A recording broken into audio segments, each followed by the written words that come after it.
నిజామాబాద్ జిల్లాలో గత 2 రోజులుగా కురుస్తున్న కుండపోత వర్షాలకు జిల్లా అతలాకుతలమైంది. రికార్డు స్థాయి వర్షపాతం కారణంగా ప్రజలు కూడా తీవ్ర ఇబ్బందులు పడుతున్నట్లు వార్తలు వస్తున్నాయి. దీని గురించి మరింత సమాచారం నిజామాబాద్ నుంచి మా ప్రతినిధి ఆనంద్ పాల్ లైవ్ ద్వారా అందిస్తారు. ఆనంద్ పాల్, చెప్పండి, ఏంటి నిజామాబాద్ జిల్లాలో ఈ కురుస్తున్న భారీ వర్షాలు? అంటే తెలంగాణ వ్యాప్తం కూడా ఇప్పటికే భారీ వర్షాలు కురుస్తున్నాయి. అయినప్పటికీ కూడా నిజామాబాద్లో మాత్రం రికార్డు స్థాయిలో వర్షపాతం నమోదైనట్లు వార్తలు వస్తున్నాయి.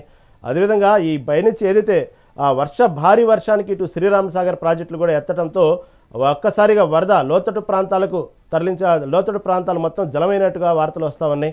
అక్కడ ఉన్నటువంటి ప్రజల్ని రక్షించే విధంగా ఎన్డీఆర్ఎఫ్ బృందాలు కూడా పనిచేస్తున్నట్లు వార్తలు వస్తున్నాయి. తాజా అప్డేట్స్ ఏంటి? నిజామాబాద్ జిల్లాలోని బోధన్ అసెంబ్లీ స్థానంలో ఉన్న తాళంపాడు మండలంలోని హున్స, మందర్గా, ఖాజాపూరి గ్రామాలన్నీ కూడా జల దిగ్బంధం చెప్పుకున్నాయి. మామూలుగా చూసినట్లయితే నిజాం సాగర్ ప్రాజెక్టుకు భారీగా వరద నీరు రావడంతో వరద పోటెత్తడంతో అధికారులు 23 గేట్లను తెచ్చి దిగువ ప్రాంతానికి నీటిని విడుదల చేశారు.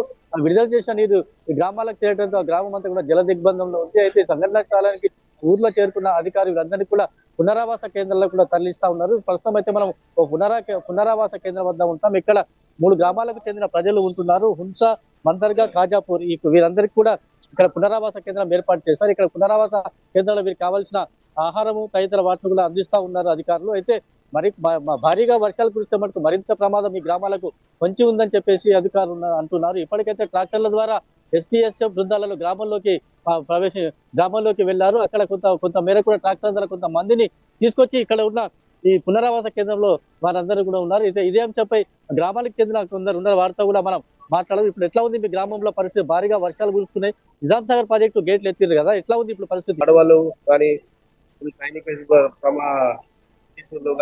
అక్కడనే ఇంటింటికి తిరుగుకుంటా చెప్పుకుంటా వాళ్ళని బయట తీసుకున్నారు. పడవలను కూడా రప్పిస్తున్నారు. మరి దాంతో కూడా మాట్లాడే ప్రయత్నం కూడా చేద్దాం. ఏదైతే పునరావాస కేంద్రంలో ఉన్నారో ఎలాంటి వసతులు అధికారులు కల్పిస్తా ఉన్నారు? పునరావాస కేంద్రానికి వచ్చినావు కదా, ఎట్లా ఉంది పునరావాస కేంద్రంలో పరిస్థితి? ఎట్లా ఉందమ్మా? బాగా వరకు వచ్చినాయి సార్. పండుగ చెరికి ఉన్నాము, గణపతి జాతర చేసిపోయినాము, వచ్చింది బాగానే వస్తున్నాయి. ఇక మేము గల్లెలో అందరం ఒక 50 మంది బడిలో జరుపుకున్నాం, ఖాజాపూర్ బడిలో. మరలా వరద వస్తున్నది అమ్మ ఎల్లూరు అంటే మరలా గ్రామంలో కట్టినాము సార్. గ్రామం కాసి ఏం సాలూరు రాసిన కడటి ఇప్పుడు భోజనం కూడా పెడుతున్నారు. ఇంకా లేకుంటే 2-3 జనాలు వచ్చినాం సార్. మేము అది గురించి ఏమైనా చుట్టాల ఇంటికి వెళ్ళిపోయారు. పడమట పిల్లలకి కాడ ఏమైనా మంది పక్కన వెళ్ళిపోయారు. 200-300 ఖాజాపూర్లో మేము ఉన్నాం సార్. ఇక్కడ పిల్లలు, జల్లలు, ముసలు అందరూ సాలూరు సాయం చేసి పట్టుకొచ్చారు. రైట్, మరొకరు ఉన్నారు, అంతా కూడా మాట్లాడే ప్రయత్నం చేద్దాం. అమ్మ, ప్రస్తుతం అయితే మీ గ్రామంలో భారీగా ఊర్లన్నీ ఇళ్లలో కూడా నీళ్ళు వచ్చా, అయితే మీరు ఇక్కడ పునరావాస కేంద్రానికి తరలించి అది ఎట్లా ఉంది పరిస్థితి? అధికారులు ఏమంటున్నారు? అయితే ఇక్కడ కొంచెం ఆహార వసతి మా విలేజ్ పరిస్థితి అయితే బాగా ఘోరంగా ఉంది సార్.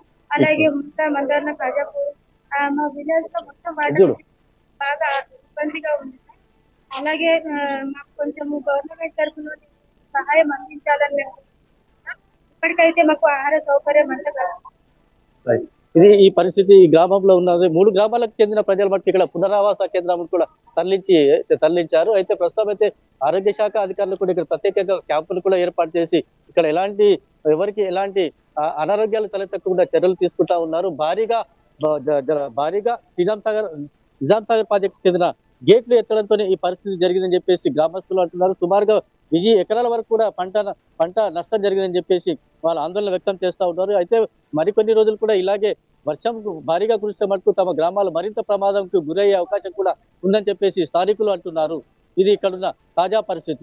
ఎక్కడైతే ఆ నిజాం సాగర్ ప్రాజెక్టులు ఏదైతే గేట్లు ఎత్తిన తర్వాత భారీగా వర్షపు నీరు ఏదైతే లోతట్టు ప్రాంతాలకు వెళ్ళిన క్రమంలో ఇదే పునరావాసాలకు తరలించారో అధికారులు అంతవరకు బాగానే ఉంది. వాళ్ళకి కావాల్సినట్టు సదుపాయాలు ఏ విధంగా ఉన్నాయి ఇవన్నీ కూడా మీరు వాళ్ళతో అడిగి మాట్లాడారు.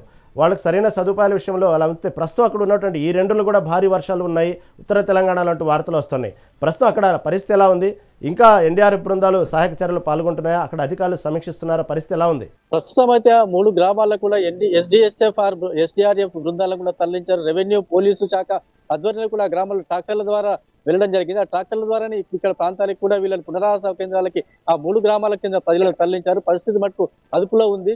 కాకపోతే కనుక మరికొద్ది సేపట్లో కనుక వర్షం కనుక మరో 1 లేదా 2 రోజులు కనుక వర్షాలు కురిస్తే మటుకు ప్రాజెక్టు గేట్లు కూడా అలాగే తెరిచి ఉంటాయి కాబట్టి మరింత ఈ గ్రామాలకు ప్రమాదం పొంచి ఉందని చెప్పేసి స్థానికులు కూడా భయాందోళనకు గురవుతా ఉన్నారు. గతంలో ఎన్నడూ లేని విధంగా ఈసారి భారీగా వర్షాలు కురియడం, అంతేకాకుండా నిజాం సాగర్ ప్రాజెక్టు గేట్లు ఎత్తి 23 గేట్లను ఎత్తి దిగువ ప్రాంతానికి నీటిని విడుదల చేయడంతోనే ఈ 3 గ్రామాలు జల దిగ్బంధంలో చిక్కుకున్నాయని చెప్పేసి గ్రామస్తులు ఆందోళన వ్యక్తం చేస్తా ఉన్నారు. ప్రభుత్వం తమను ఆదుకోవాలని కూడా అంటున్నారు. అయితే ప్రస్తుతం పునరావాస కేంద్రంలో కూడా వైద్య సహాయం కూడా అందిస్తా ఉన్నారు. వారికి ఎలాంటి అనారోగ్య సమస్యలు తలెత్తకుండా వైద్య సిబ్బంది కూడా అందుబాటులో ఉంచి వాళ్ళకి 3 పూటల కూడా భోజనం కూడా ఏర్పాటు చేస్తా ఉన్నారు. Right Anand ball, right, thank you for update.